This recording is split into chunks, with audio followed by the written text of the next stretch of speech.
ഇന്നലെ അപ്ലോഡ് ചെയ്ത mini വ്ളോഗിന്റെ part 2 ആണ് കേട്ടോ ഇന്നത്തെ വീഡിയോ. ലഞ്ച് ഉണ്ടാക്കാൻ തുടങ്ങിയപ്പോഴല്ലേ ഇന്നലത്തെ വീഡിയോ അവസാനിച്ചത്. ഉച്ചക്കത്തേക്ക് നമ്മൾ ഉണ്ടാക്കിയത് വളരെ സിമ്പിൾ ആയിട്ട് ഉണ്ടാക്കാൻ പറ്റുന്ന ഒരു അടിപൊളി ടേസ്റ്റുള്ള ഹെർബൽ റൈസും പിന്നെ അധികം ഗ്രേവി ഇല്ലാണ്ട് കുറുക്കിയെടുത്ത ചിക്കൻ കറി ആയിരുന്നു കേട്ടോ. ഇതിന്റെ റെസിപ്പി വേണമെന്നുണ്ടെങ്കിൽ കമന്റ് ചെയ്താൽ മതി കേട്ടോ. അങ്ങനെ കുക്കിംഗ് പെട്ടെന്ന് തീർത്തിട്ട് നമ്മൾ ക്ലീനിങ്ങിന്റെ പരിപാടികൾ തുടങ്ങി. കഴിഞ്ഞ ദിവസം ലുലുവിൽ പോയപ്പോൾ വാങ്ങിച്ച സാധനങ്ങളൊന്നും എടുത്ത് വെച്ചിട്ടുണ്ടായിരുന്നില്ല കേട്ടോ. അപ്പോൾ ആദ്യം തന്നെ അതൊക്കെ ഒന്ന് എടുത്ത് എല്ലാം ഒന്ന് അറേഞ്ച് ചെയ്ത് സാധനങ്ങളൊക്കെ റീസ്റ്റോക്ക് ചെയ്ത് വെച്ചു. അടുത്തത് ഫ്രിഡ്ജ് ക്ലീനിങ് ആണ്. ആദ്യമായിട്ടാണ് കേട്ടോ ഇത്രയും കോലം കെട്ട അവസ്ഥയിൽ എന്റെ ഫ്രിഡ്ജ് കിടക്കുന്നത്. ഇതൊക്കെ ഇത്രയും കോലം കെട്ട് കിടക്കാനുള്ള കാരണം ഓണത്തിന് സമയത്ത് ഒരു പനി വന്നതാ.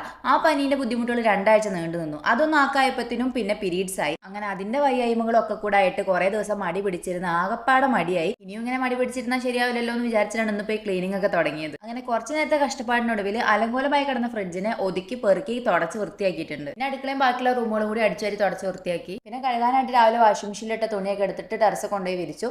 ഇന്ന് പുറത്തധികം ചൂടുണ്ടായിരുന്നില്ലെങ്കിലും ഒടുക്കത്തെ കാറ്റായിരുന്നു കേട്ടോ. അങ്ങനെ അതുകൂടി കഴിഞ്ഞപ്പോഴത്തേനും പണിയൊക്കെ കഴിഞ്ഞു. പിന്നെ വേഗം പോയി